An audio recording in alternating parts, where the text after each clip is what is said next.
लोग कहते हैं हम फला को कब्रिस्तान उतार के आए हैं। नहीं, तू किसी को लेके नहीं गया, बल्कि मुर्दा तेरा हाथ पकड़ के कब्रिस्तान तक तुझे लेकर के गया है। तुमने उसको उसका घर नहीं दिखाया, बल्कि उसने तुमको तुम्हारा घर दिखाया है और ये कहा था, नादान, आज जहां मुझे लेकर के आए हो, कल लोग तुम्हें इसी दरवाजे पर लेकर के आएंगे और इसी जगह पे तुम्हें उतार देंगे। वो मंजर कितना अजीब होता है। साकिब, आज मूंछ का झगड़ा है, किसी का नाक का झगड़ा है, कोई अपने को माफ करने को तैयार नहीं है, किसी को गुनाहों का मुहासबा करने का मौका नहीं मिलता है, किसी को वक्त नहीं मिलता कि मुस्तफा के जिक्र की महफिल में आकर के बैठ जाया करे। मैं पूछना चाहता हूँ, कायनात में कोई मुस्तफा से ज्यादा मेहरबान हो तो दिखा दो, कोई आका से बड़ा करीब हो तो ला करके दिखा दो, कोई मुस्तफा जाने रहमत से ज्यादा हमारे काम आने वाला हो तो ला करके दिखाओ। उठाओ मरने वालों की तारीखें, आज अकल करके चलते हैं, नहा करके घंटों आईनों के आगे खड़े रहते हैं। मैं तुमसे पूछना चाहता हूँ, वो वक्त भी तो याद कर लिया करो जिस दिन मौत आकर के आपके गले पे हाथ रखेगी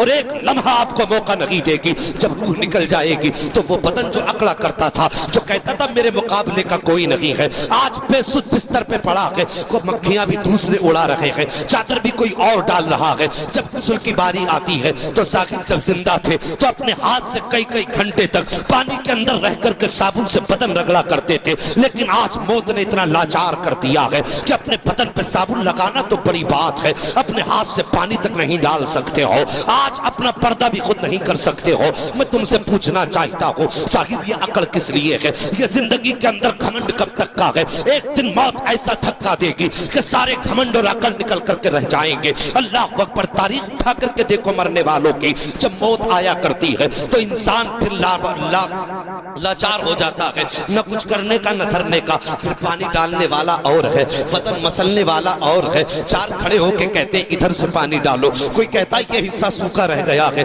आज तुझे अपना बदन भी नजर नहीं आ रहा है, तेरे बदन को बताने वाले भी दूसरे हैं। कुछ लोग आए, पैर अंगूठे बांध दिए, कहीं इसके पैर टेढ़े ना हो जाएं, किसी ने कहा चेहरे पे कपड़ा लपेट दो, कहीं चेहरे का इसका मुंह का जुगराफिया ना बदल जाए। आज तो तेरा अपनी मर्जी से मुंह भी बंद नहीं हो रहा है, कपड़े के जरिए बदन रोका जा रहा है, धागे के जरिए तेरे पैर रोके जा रहे हैं। फिर अकड़ता किस बात पर है, बिगड़ता किस बात पर है, घमंड किस चीज का है? क्या मौत नहीं आनी है? क्या तुझे इस तख्ते पे नहीं लेटना है? फिर बदन पे सफेद कपड़ा पहना दिया गया जिसे दुनिया कफन कहती है। आज जमाने के अंदर चला करते हो तो कहा करते हो वो मेरे सामने नहीं आ सकता, वो उसकी हैसियत नहीं मेरे सामने खड़ा हो जाए। सोच तो सही, जिसकी तू कल बातें किया करता था कि इसकी हैसियत सामने आने की नहीं है, आज वही तेरे जनाजे को कांधा दे रहा है, आज वो तुझे उठा करके लेकर के जा रहा है। आज तेरे वजूद में इतनी ताकत नहीं है कि अपने आखिरी घर की तरफ खुद से जा सके। अल्लाह अकबर, तू जमाने में अकड़ता रहा, मौत ने तुझे सीने से क्या लगाया, चार कांधों पे लेकर के तुझे गए हैं और मिट्टी के ढेरों के नीचे तुझे दफनाया गया है। तो वही अकरबा, वही भाई, वही दोस्त, वही अहबाब जो कहते थे कदम कदम पे साथ निभाएंगे, तेरा साथ ना छोड़ेंगे, आज कहते हैं ये सुराख रह गया है, इसे भी बंद कर दो, आखिरी तख्ता भी लगा दो। जो कहते थे तेरे बगैर जिंदगी नहीं गुजरेगी, आज कहते हैं सही से बंद कर देना, कोई सुराख बाकी न रह जाए। शाकिब जरा गौर तो करो, कल जो साथ जीने मरने की कसमें खाते थे, आज तेरे ऊपर मिट्टी डाल करके जा रहे हैं, कोई एक लम्हा तेरे पास ठहरने के लिए तैयार नहीं है। जब तुझे कब्र के अंदर डाला है, मनो मिट्टी तेरे बदन पे डाल दी गई है, कोई सुराख न छोड़ा गया। साहिब, कब्र का अंधेरा है, फिर उजाला कहां से लाओगे? आज कई कई लाइटों का इंतजाम है, तब भी कहते घर में अच्छा नहीं लगता है, घर में जब तक दूसरे ना हो दिल नहीं लगता है। साकिब, उजाले में तन्हा दिल नहीं लगता, तो फिर कब्र तो अंधेरा है, वो तो कीड़े मकोड़ों का घर है, कोई साथ बटाने वाला भी नहीं है, कोई हिम्मत बनाने वाला भी नहीं है। साकिब, अब मेरी बात को गौर से सुन लो, जब ये दुनिया वाले मनो मिट्टी डाल के चले जाएंगे, कोई सीने से लगाने वाला ना होगा। खुदा की कसम, ऐसी तन्हाई में तेरे डर को दूर करने के लिए, तेरी मुसीबतों को मिटाने के लिए अगर सबसे पहले कोई तेरी कब्र में आएगा तो वो कोई और नहीं होगा बल्कि हसनैन का नाना होगा, फातिमा का बाबा होगा, मुस्तफा जाने रहमत होंगे। इधर चेहरे से कफन हटेगा, उधर मुस्तफा रुख से चिलमन हटाएंगे और फरिश्ते भी कहेंगे मुबारक हो, नसीबों वाला है, आज तेरी कब्र में नबियों का इमाम जलवागर हो गया। अल्लाह, नारे तकबीर, जबरदस्त आवाज से बोलिए, नारे तकबीर, नारे रिसालत, नारे हैदरी, मसलके आला हजरत हजरत अल्लामा मुफ्ती हम्माद साहिब क़िबला। सुभान अल्लाह, बहुत अच्छे मुफ्ती साहब, वाह वाह, ये मेरे मुस्तफा का करम नहीं तो और क्या है। किसी ने कहा था आ गए कब्र में भी छुड़वाना, दर्द कितना है उम्मती के लिए। अल्लाह अकबर, वो तो अपने उम्मती को कब्र में भी तन्हा न छोड़ते। तो शागिर्द हम कितने बेवफा हैं कि हमारी बस्ती में मुस्तफा की बातें हो और हम बिस्तर पे लेटे रहे। क्या तुमसे मुस्तफा को प्यार नहीं है या तुम्हें मुस्तफा से प्यार नहीं है? माना कि ये इसाले सवाब की महफिल हाजी नजीर हुसैन की थी, लेकिन बातें तो मदीने वाले मुस्तफा की हैं, बातें तो सारी सरकार की हैं। अगर तुझे मुस्तफा से प्यार था, आंखें बंद करके उठ जाया कर और कह दिया कर यार हवेली किसी की भी हो, बातें तो मदीने की होने वाली। ये इश्क का तकाजा है। आज मेरा ईमान कहता है नबी की हदीस के मुताबिक, आका करीम इरशाद फरमाते हैं जब तुम किसी मरने वाले को कब्र में दफना के आते हो ना, तो उसकी मिसाल मुस्तफा फरमाते हैं कल गरीकिल मुतगव्विस, ऐसे शख्स की तरह है जो समंदर में डूब रहा हो और गोते खा रहा है। जिसे तुमने कब्र में उतारा उसकी मिसाल ऐसे है जैसे समंदर में डूबने वाला इंसान गोते खाता हो। बड़े बड़े लोग बैठे हुए हैं, सफेद बालों वाले तजर्बाकार लोग हैं, सब जानते हैं जब बंदा डूबता है तो हर तरफ हाथ मारता है जी। अगर एक घास का तिनका हाथ आ जाए तो उसके सहारे से किनारे लगना चाहता है। ऐसे ही होता है ना, किसी ने कहा था डूबते को तिनके का सहारा काफी होता है। ये बात समझ में आ रही ना मेरी? आका फरमाते तो कब्र में दफन होने वाले की मिसाल ऐसी है जैसे कि डूबने वाले की मिसाल, वो गोते खाता है, हाथ मारता है। फरमाया गया जब बंदे को दफनाया जाता है, अगर उसके अमाल अच्छे नहीं होते तो उसके पैरों में आग की बेड़ियां लगाई जाती है। आग की बेड़ियां उसके पैरों में, पूरी कब्र को आग का संदूक बना दिया जाता है। फिर फरमाया मेरे मुस्तफा फरमाते हैं फिर कोई उसका चाहने वाला, उससे मोहब्बत करने वाला, चाहे उसका बेटा हो, उसका दोस्त हो, उसका बाप हो, उसका भाई हो, उसकी माँ हो, उसकी बहन हो, कोई भी रिश्तेदार हो, फरमाया जब वो उसके हक में हाथ उठाते और हाथ उठा के कहते हैं अल्लाह मेरे भाई को बख्श दे, अल्लाह मेरे बाप को बख्श दे, फरमाया गया अचानक उसकी कब्र में नूर आ जाता है।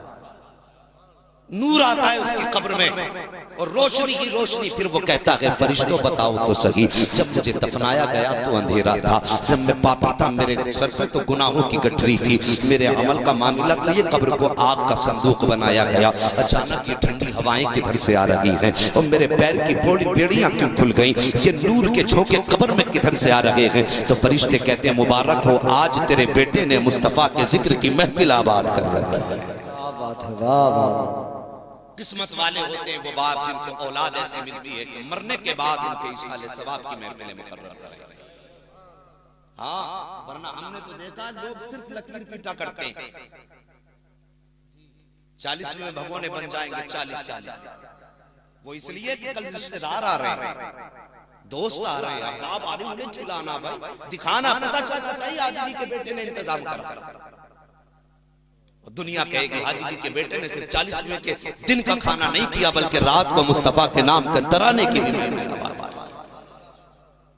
हाँ हाँ, तो ये मिजाज है हम लोगों के। तो साहिब मरने वाले के लिए ये बड़ी बरकत की बातें हैं कि मुस्तफा के जिक्र की महफिल आबाद हो। लोग हमसे कहते हैं बड़ा ताज्जुब का मामला यार सुन्नियों में, बेटा पैदा हो तब मिलाद होती है, कोई मर जाए तब मिलाद होती है, हर जगह मिलाद ही मिलाद। हम सीधी सी बात कहते हैं, हम अपना एक उसूल है, मरने की तरफ देख न जीने की तरफ देख, जब चोट लगे दिल को मदीने की तरफ देख। हमारा उसूल ही ये है, हमें खुशी मिलती है तब भी मदीना याद आता है और हमें गम मिलता है तब भी मुस्तफा का मदीना याद आता है। इसलिए कि हम ये मानते हैं कि हमारी कोई भी खुशी हमारी अपनी नहीं होती है, हर खुशी का झोंका गुंबदे खजरा से टकरा के आया और मर्ज अगर कोई भी लगे, गम कोई भी हो, तो अपना उसूल हम जानते ये है कि उसका इलाज दुनिया के पास नहीं है, उसका इलाज गुंबदे खजरा के आका के पास है। हम तो इसी बुनियाद पर नबी नबी करते हैं, सिर्फ इस बुनियाद पे आका का नाम लिया करते हैं कि कयामत के दिन जब अच्छे आए तो मुस्तफा हम पापियों को देख के कहते हैं फरिश्तों आने दो, ये माना कि ये तुम्हारे साथ पारसा है, ये नमाजी जा रहे हैं, ये गाजी जा रहे हैं, ये हाजी जा रहे हैं, ये पारसा जा रहे हैं। काश मुस्तफा हाथ उठा के कहते हैं फरिश्तों छोड़ दो, जब दुनिया सर्दी में बिस्तर में लेटी थी, ये तन्हाई में बैठ करके अपने बिस्तर छोड़ करके मेरे नाम की महफिलें सजा के बैठे थे। इन्होंने सर्दियों में अपना घर बार छोड़ दिया था। आज मैं इनको हाथ पकड़ के जन्नत का परवाना देना चाहता हूं। सुभान अल्लाह, वाह वाह वाह, जिंदाबाद। नारे तकबीर, नारे रिसालत, मसलके आला हजरत हजरत अल्लामा मुफ्ती हम्माद साहिब क़िबला, महफिल ऐसाले सवाब। सुभान अल्लाह। साहिब, मौत जब आती है तो वो किसी की उजड़ती गोद नहीं देखती। मौत जब आती है तो ये भी नहीं देखती कि बाप के आंसू निकलेंगे, माँ के जिगर पे क्या गुजरेगी, भाई के कलेजे पे क्या होगा। मौत जब आती है तो सारी दुनिया से नजर फेर के सिर्फ अपने मकसद की तरफ आती है। बेशक बेशक। आज तक मौत ने किसी के दरवाजे पे इजाजत नहीं ली, लेकिन हाँ, मेरे नबी का वो दरबार है जहां पे मलकुल मौत भी आए तो इजाजत मांग रहे। सुभान अल्लाह। मगर साहिब याद रखना, जज़ाकल्लाह साहिब, याद रखना, मौत एक ऐसा दाग है जो हर सीने पे लगा है। न इसने बादशाह को बख्शा है, न इसने अमीर को बख्शा है, न वजीर को बख्शा है। मौत जब आई है तो बड़े अच्छों अच्छों की आंखों में आंसू दिए। मरने से पहले मरने का इंतजाम कर लो। हमारा मामला तो ये है, अगर भाई की 4 बीसे मिल जाए तो हम 4 बीसे पे सांप बन के बैठ जाते हैं। मिजाज है हमारा, सांप बन के बैठ जाते हैं। साहिब, एक दिन मरना है, बचना नहीं है। और मौत जब आएगी ना तो एक एक रत्ती का हिसाब अल्लाह लेगा। यहां तक फरमाया गया, अगर तुमने चलते फिरते किसी के खेत के धान के पेड़ में से एक दाना तोड़ा, तोड़ के उसे मुंह में रखा, फरमाया गया तुमने छिलका यहां डाल दिया, एक दाने का छिलका दांत में रख देते ना, हमारा सूत के हाथ चल रहे हैं, पता ही नहीं किसकी तोड़ दी, किसकी बर्बाद कर दी। निकला जा रहा पट्टियों पे, देखो मेंढों पे, धोरे के धोरे साफे बाली नहीं दिखती, कुछ नहीं मिलता, वही मारा हाथ सट्ट से बाल सूत दी पूरी, 4 दाने खाए बाकी फेंक दिए। अल्लाह के यहाँ हिसाब देना। फरमाया गया तुमने मुंह में एक दाना रखा ना और मुंह से छिलका उसका फेंक दिया, फरमाया गया छिलका कहाँ फेंका उसका हिसाब अलग होगा, और तूने दाना जो खाया उसका हिसाब अलग। तैयारी करें हम मौत की। हम तो बीगे बीगे खा जाते हैं, डकार तक नहीं आती, और सबसे बड़ा हाजी बन के बैठा बंदा। दूसरों के हक खा के अगर हज किया तो क्या किया, किसी का दिल दुखा के अगर मस्जिद आबाद की तो क्या की। मजा तो तब था किसी का वीरान दिल आबाद कर देता, मजा तो तब था किसी रोते हुए के लबों पे मुस्कुराहट दे देता। हमने तो यहाँ तक देखा लोग चिल्ले कर रहे हैं जी, एतकाफ में बैठे हैं, एतकाफ में अब्बा बीमार पड़ा बिस्तर पे, वो एतकाफ में बैठे। माँ को दवा की जरूरत है, बच्चा एतकाफ में कुरान पढ़ रहा है रमजान, तुझे क्या लगता है माँ बिस्तर पे दवा के लिए रोती रहे और तू एतकाफ करेगा, अल्लाह राजी होगा? रब फरमाता सुन, अगर माँ बाप को सता के तू कोई भी इबादत करेगा, मैं सारी इबादत तेरे मुंह पे मांगूंगा। अगर इबादत कबूल कराना चाहते हो तो पहले दुखे दिलों का इलाज करो। अगर तुम किसी दिल का इलाज न कर सके तो इबादत अपने जेब में रख के मर जाओ। रब को तुम्हारी इबादत की जरूरत है, ये बात जहन नशीन कर लेना। अल्लाह अकबर, लोगों के हक आगे टकारे नहीं आती। मगर याद रखना साहिब, अगर अल्लाह ने मुझे ये तुम्हें पावर दी है तो घमंड न करना, इतराना मत। अल्लाह ने अगर ताकत दी है तो ये मत सोच लेना जहां तक नजर जा रही हो सब अपनी अपनी। कहते हैं ना अमीर के जबर के दौरे कब्र भी अच्छी नहीं है, ये कहावत है बड़े बोलों में हमने सुनी है साहब। हमें कहा जाता है कि जबर के दौरे कब्र भी अच्छी नहीं होती। तो मैं कहता हूँ साहिब एक बात याद रखो, तुम ये मत समझ लेना अगर आज कोई गरीब है तो उसकी कोई सुनने वाला नहीं है, उसका कोई हिमायती नहीं है, उसका कोई हमदर्द नहीं है, ये मत सोच लेना। याद रखना मेरे आका फरमाते हैं कांटा उम्मती को लगता है तो दर्द मदीने वाले को हुआ करता है। अल्लाह अकबर। मेरे नबी ने ऐलान फरमाया था मेरे सहाबा ऐसी छत पे मत लेट जाना जिस छत की 4 दीवारी ना हो, हो, ऐसी छत पे मत लेट जाना जिसकी चार दीवारी रुकावट ना हो। सहाबा अर्ज करते हैं आका किस लिए? मेरे नबी फरमाते हो सकता है किसी को नींद में चलने की आदत हो सकता है कोई नींद में उठ के चलने लगे, अगर चार दीवारी नहीं होगी तो पैर फिसलेगा, मेरा उम्मती नीचे गिर जाएगा। आका फरमाते सहाबा जब उम्मती नीचे गिरेगा तो उसका हाथ टूटे या उसका पैर टूटे, उसको चोट बाद में लगती है, मदीने वाले को दर्द पहले हुआ। खंजर चले किसी पे तड़पते हैं हम अमीर, सारे जहां का दर्द हमारे जिगर में है। मेरे नबी ने उम्मत से इतना प्यार किया, किसी को सताने से पहले 100 बार सोच लेना। माना कि दुनिया में प्रधान प्रधान सब इसके खिलाफ है, मगर याद रखना मदीने वाला अपने कमजोर उम्मती के साथ है। और खुद मेरे आका ने फरमाया मैदान क़यामत में मैं अपने गरीब उम्मतियों की सफ में खड़ा हूं। ये याद रखना, मेरे नबी ने फरमाया क़यामत में अपने गरीब उम्मतियों के साथ खड़ा होगा। साकिब फिर सोचो, फिर खुदाई का फैसला किधर जाएगा? अल्लाह का महबूब फरमाता है कि मैं मजलूमों के साथ खड़ा होऊंगा। अब जालिम से हिसाब हो रहा है, जालिम अपने गवाह पेश करे, अपनी सफाई पेश करे, कितनी भी सफाई पेश कर ले, मगर फैसला उधर होगा जिधर महबूब खुदा खड़ा होगा। आका फरमाते हैं जालिमों की अलग जमात होगी, मजलूमों की अलग जमात होगी। सुनो, रब का करम उधर बरसेगा जिधर मदीने वाले की नजरें करम पड़ती। सुभान अल्लाह, सुभान अल्लाह, वाह वाह वाह। किसी को सताने से पहले हमें 100 बार सोचना चाहिए, लेकिन आज पता ही नहीं है, मेड़े की मेड़े हड़प कर जाते हैं। कहते नहीं थे हैं पिछली अब्बा के जमाने में कि नाप ले यार, 4 शरीक थे ना, 4 बीघे एक एक हो गई, मैं क्यों नापूं? जिसकी ज्यादा है वो तो नापने ही तैयार नहीं। एक बात बताऊं, एक बादशाह था, उसके महल की थोड़ी सी दीवार टेढ़ी हुई थी। जवानों, बड़े